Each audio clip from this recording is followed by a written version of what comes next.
सभी बड़ों को नमस्कार। आज एक नई कथा सुनाने जा रहा हूँ। क्यों मनाते हैं नवरात्रि?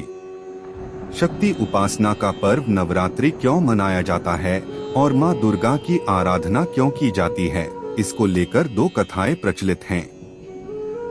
एक कथा के अनुसार लंका युद्ध में ब्रह्मा जी ने श्री राम से रावण वध के लिए चंडी देवी का पूजन कर देवी को प्रसन्न करने को कहा और विधि के अनुसार चंडी पूजन और हवन हेतु दुर्लभ 108 नीलकमल की व्यवस्था भी करा दी।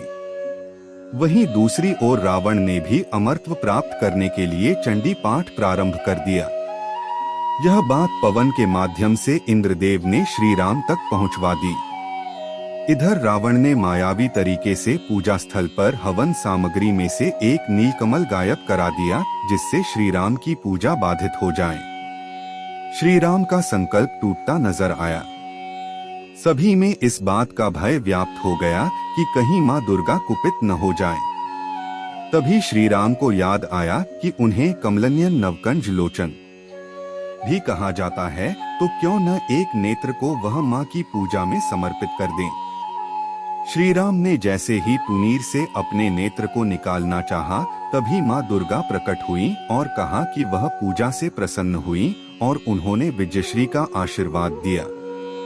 दूसरी तरफ रावण की पूजा के समय हनुमान जी ब्राह्मण बालक का रूप धरकर वहां पहुंच गए और पूजा कर रहे ब्राह्मणों से एक श्लोक जया देवी भूर्ति हरिणी में हरिणी के स्थान पर करिणी उच्चारित करा दिया।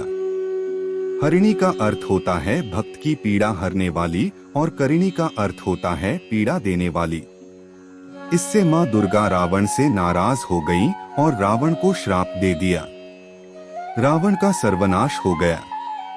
एक अन्य कथा के अनुसार महिषासुर को उसकी उपासना से खुश होकर देवताओं ने उसे अजय होने का वर प्रदान कर दिया था।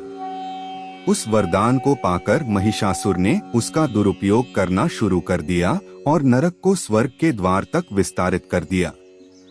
महिषासुर ने सूर्य, चंद्र, इंद्र, अग्नि, वायु, यम, वरुण और अन्य देवताओं के भी अधिकार छीन लिए और स्वर्गलोक का मालिक बन बैठा। देवताओं को महिषासुर के भय से पृथ्वी पर विचरण करना पड़ रहा था। तब महिषासुर के दुस्साहस से क्रोधित होकर देवताओं ने माँ दुर्गा की रचना की। महिषासुर का वध करने के लिए देवताओं ने अपने सभी अस्त्र शस्त्र माँ दुर्गा को समर्पित कर दिए थे, जिससे वह बलवान हो गईं। 9 दिनों तक उनका महिषासुर से संग्राम चला था और अंत में महिषासुर का वध करके माँ दुर्गा महिषासुर मर्दिनी कहलाईं। नवरात्रि साल में 2 बार मनाया जाने वाला इकलौता उत्सव है।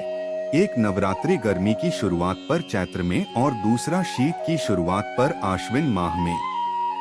गर्मी और जाड़े के मौसम में सौर ऊर्जा हमें सबसे अधिक प्रभावित करती है, क्योंकि फसल पकने, वर्षा जल के लिए बादल संघनित होने, ठंड से राहत देने आदि जैसे जीवनोपयोगी कार्य इस दौरान संपन्न होते हैं। इसलिए पवित्र शक्तियों की आराधना करने के लिए यह समय सबसे अच्छा माना जाता है।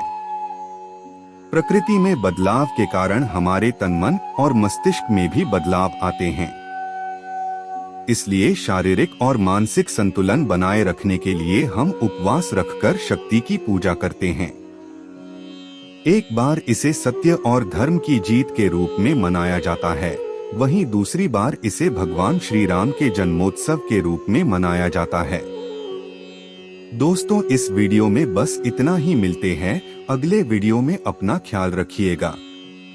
उम्मीद है कि आपको यह कहानी पसंद आई होगी। आपका कोई भी सुझाव है तो मुझे कमेंट में कह सकते हैं। कृपा करके आप मेरे चैनल को सब्सक्राइब करें और मेरी वीडियो को लाइक करें, ताकि मुझे धार्मिक वीडियो बनाने का हौसला मिलता रहे और आप सबका प्यार भी मिलता रहे। कृपा मेरे चैनल को सब्सक्राइब करें।